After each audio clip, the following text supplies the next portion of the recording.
Ya pemirsa, penempatan uang negara di Bank Umum Mitra ini menjadi angin segar bagi likuiditas perbankan. Lalu seberapa efektifkah langkah ini untuk mempercepat pemulihan ekonomi nasional?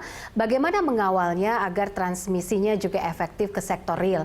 Kita akan membahasnya bersama Wakil Menteri Keuangan Swahasil Nazara yang sudah bergabung bersama kami melalui sambungan Zoom. Pak Swahasil, terima kasih sudah bergabung bersama kami dalam Hot Ekonomi. Angin segar mungkin untuk bank-bank mitra di Indonesia yang siap untuk membangkitkan kembali perekonomian dan juga sektor real. Tapi kami ingin tahu apa sebenarnya latar belakang keputusan dari Kementerian Keuangan untuk menggelontorkan sekitar 30 triliun ini untuk bank-bank umum mitra ini. Ya, kita kan sekarang ini mengalami kondisi COVID-19, pandemi yang penularan yang terus berlanjut. Dan penularan ini kan kita sadari ini masalah kesehatan. Namun cara untuk mengurangi penularan ini adalah dengan mengurangi interaksi masyarakat. Selama periode PSBB kemarin dilakukan pengurangan interaksi ekonomi, interaksi sosial, kita bekerja dari rumah, belajar dari rumah, dan juga beribadah dari rumah.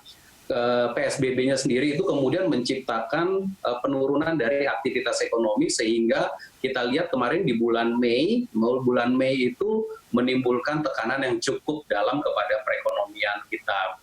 Nah, kita harus membangkitkan ini. Sekarang kita memasuki periode PSBB transisi, di mana kegiatan ekonomi mulai bergerak, namun perlu ada dorongan-dorongan. Nah, dorongannya itu adalah untuk sektor real supaya bekerja kembali. Sektor real mendapatkan ibaratnya itu ya, darah segar baru. Nah, untuk itu sumbernya adalah ketersediaan dana pada perbankan nasional untuk dunia usaha itu kemudian menggunakan dana tersebut untuk mendorong perekonomian. Jadi apakah bank akan memakainya untuk membantu restrukturisasi supaya perusahaannya itu bisa ongoing, going concern, apakah dipakai untuk kredit modal kerja baru, atau untuk kegiatan yang lain. Nah, itu di perbankan yang menentukan. Perbankan yang memang tugasnya adalah menyalurkan kredit, dan itu perlu diberi dorongan. Nah, kelebihan dari skema ini adalah pemerintah itu memiliki dana yang memang dikumpulkan dari pajak maupun dari pembiayaan yang saat ini ditaruh di Bank Indonesia.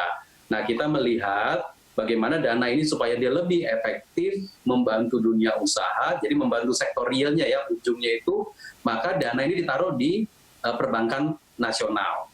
Di perbankan nasional, sehingga digunakan oleh perbankan nasional untuk mendorong kegiatan ekonomi tersebut.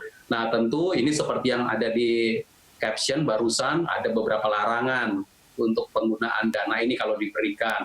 Ya, nggak boleh untuk beli surat utang pemerintah lagi. Nah, itu nanti uangnya muternya ke pemerintah lagi. Padahal kita maunya uangnya itu sampai kepada sektor real. Jangan dibelikan untuk spekulasi valuta asing.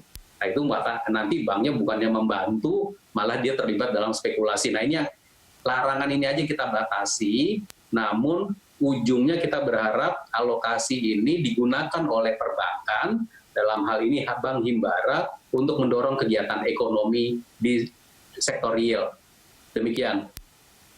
Pak, ini kan diambil dari kelebihan kas negara. Apakah memang ada ancang-ancang dari sisi total nilainya sendiri, dan kapan rencananya ini akan segera digelontorkan?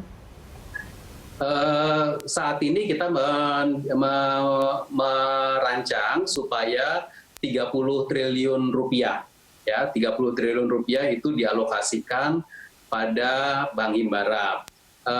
Hari ini sudah dialokasikan, dan itu untuk mengalokasikan itu tentu ada tata kelolanya dan sudah diselesaikan tadi untuk ditaruh penempatan dana itu di perbankan nasional, terutama Himbara. Nah, ini kayak pemerintah taruh deposito gitu loh. Seperti pemerintah taruh deposito, mungkin mudahnya cara membayangkan kalau masyarakat awam, rumah tangga ada yang taruh deposito di bank, ini pemerintah naruh deposito di bank. Sehingga oleh bank, uangnya itu bisa dipakai untuk disalurkan.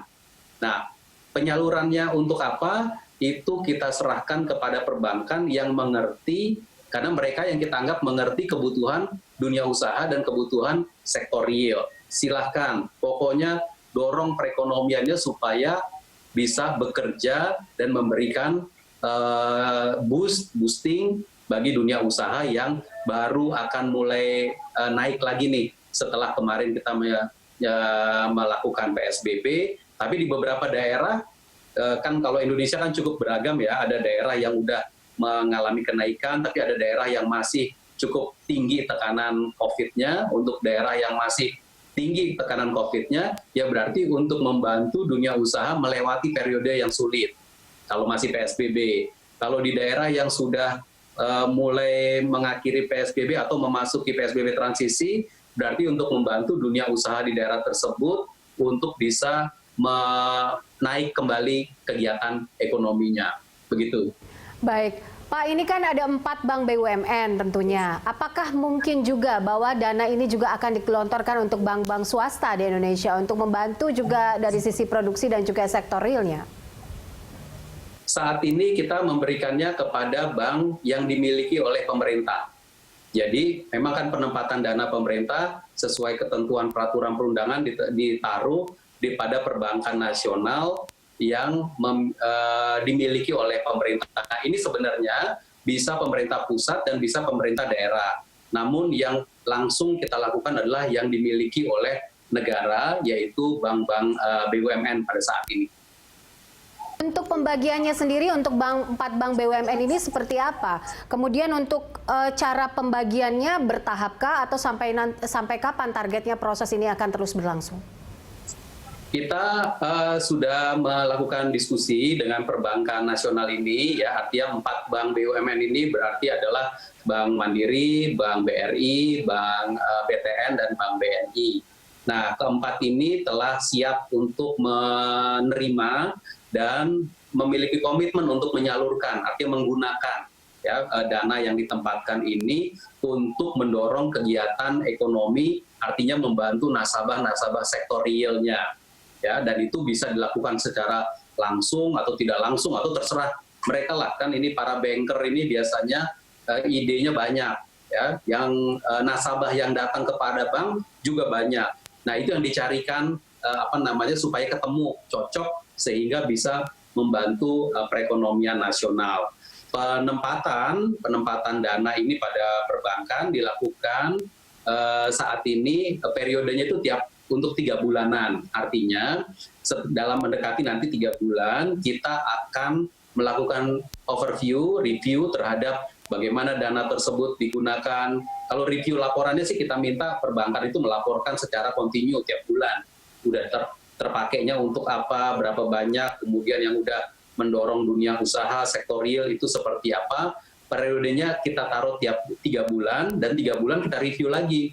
Apakah masih diperlukan, apakah perlu kita tambah, dan atau bagaimana dengan terms-nya yang harus kita lanjutkan 3 bulan berikutnya.